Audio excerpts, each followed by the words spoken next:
তাদের সাথে।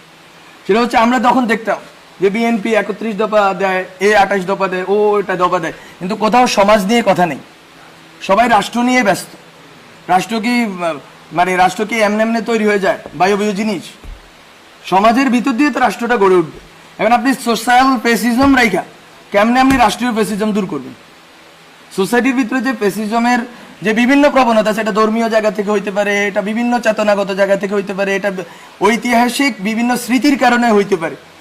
সেই জিনিসগুলোকে আপনারা না ডিল করে রাষ্ট্রকে কিভাবে পেসিস্ট মুক্ত করবেন? আমরা কিন্তু এই কোয়েশ্চেনটা করছি, এবং ওই জন্য আমরা দুইটা টার্ম বলছি যে দায় ও দরদের সমাজ। ওগুলো টার্মিনোলজির খেলা, আপনারা অন্য নামও দিতে পারেন ওগুলো, কিন্তু কথাটা এখানে যে মিলবো কিভাবে আমরা। আমার নেশনকে আমি একযোগে এক জায়গায় দাঁড় করাবো কিভাবে? আপনি যখন ইউক্রেন কোয়েশ্চেন আছে, শশী থারুর এবং মোদির কথার ভিতরে কোনো ডিফারেন্স নাই। আর আমি যখন এখানে ইউক্রেনের কোয়েশ্চেন আছে, বিএনপি আমেরিকাপন্থী, ওই আওয়ামী লীগ হচ্ছে ভারতপন্থী বা রাশিয়াপন্থী। তো নেশনটা কোথায় দাঁড়ায় আছে? স্টেট বলতে যে জিনিস, স্টেটটা তো এমন একটা জিনিস হইতে হবে যেটার ভিতরে একটা রিকনসাইলড প্রসেসের ভিতর দিয়ে আমি এক জায়গায় গিয়ে দাঁড়াবো। আমার দেশটাকে তো আমি এক জায়গায় দাঁড়া করে রাখতে হবে, ওইটা তো আমি রাখতে পারিনি। এবং এখনো আরেকটা সম্ভাবনা তৈরি হয়েছে, রাখতে পারবো না। আমি কোনো রকম এরকম বলতেছি না ব্ল্যাঙ্ক চেক দেন। আমি একটু আগে একজনের সাথে বলতেছিলাম ট্যাক্স পেন্ডিং কমিশন করেন, এসব গিমিক নাটক পাটক বন্ধ করেন, এরে ধরছি ওরে ধরছি, সবগুলোর একসাথে আজতে ঢুকায়া আপনি হচ্ছে যে বিচারের একটা ইন্টারন্যাশনাল স্ট্যান্ডার্ড তৈরি করেন, সবাইকে বিচার করেন, অন্যদেরকে ছেড়ে দেন, অন্যদের হয়রানি করা বন্ধ করেন। সিম্পল, এটা এত বড় কিছু না। এটার বিশ্বব্যাপী এটার উদাহরণ আছে, এবং বিচার করার পরে সোসাইটিতে ওই লোকটা রিহ্যাবিলিট করতে হবে। আপনি আরেকটা জামাত শিবির বানাইতে পারেন না যে যেখানে দেখবো কি কি কি একটা শিবির ধরিয়ে দেওয়া যাবে। আমি কি বলবো ছাত্রলীগের কথা বললে এই রাষ্ট্র টিকবে নাকি? বলো তো। আমি বলবো যে আমি অনেক কথা অগোছালোভাবে বলছি। এই জিনিসগুলো হচ্ছে যে আমাদের কনসিডারেশনের, কন্টেম্পলেশনের বিষয়। সেলফ, আমি আরেকটা কথাও বলছি, সেলফ, আমরা ওই সময় সেলফ নিয়ে বলছি। এগুলো আমাদের ওই সময়ের এই বটতলায় বসে 20-30 জনের আড্ডা ছিল ওই সময়।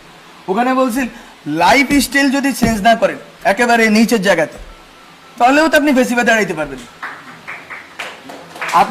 আপনার লাইফ স্টাইলের ভিতরেও ফেসিজম আছে। ফলত আপনারা উপরি কাঠামো থেকে ফেসিজম দূর করবেন, সংবিধান সভা বানাবেন, বা অনেক তো খেলা আছে, গঠন আরো অনেক কিছু করবেন, কিন্তু জনগণ, ব্যক্তিটা কোথায় আছে? ব্যক্তি মানুষের যে হাজার হাজার, এখানে অনেকে কথা বলতেছে, এই যে ভাই বললো ইম্পালসিভ হয়ে গেছে তরুণদের ইম্পালসিভ জিনিস।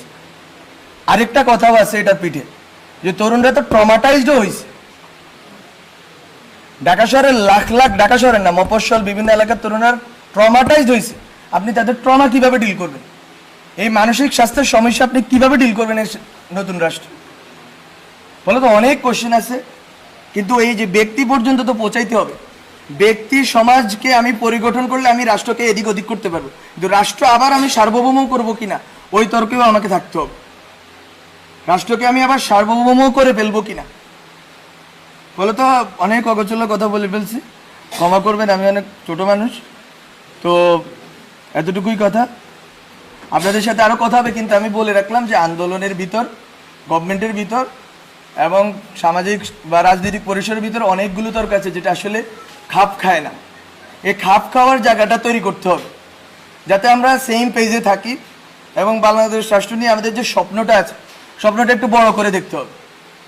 এইটা যে এতদিন, আমি শুধু একটা কথা বলে শেষ করি, কেন আমরা সভ্যতা রাষ্ট্রের কথা বলতেছি। যতদিন আপনি বাংলাদেশ রাষ্ট্রের ভিতরে থাকবেন, বিজেপি এনএসআই আপনাকেই মারবে। আর যদি আপনি মনে করেন বাংলাদেশ রাষ্ট্রকে আপনি গ্লোবালে দাঁড় করাবেন, তাহলে ভিন্ন ঘটনা ঘটবে। এটা সিম্পল স্ট্র্যাটেজিক্যাল কথা। মানে আপনার আমার ঠিক করার কথা, আমি বাংলাদেশ রাষ্ট্রকে কোথায় দেখতে চাই। ঠিক আছে।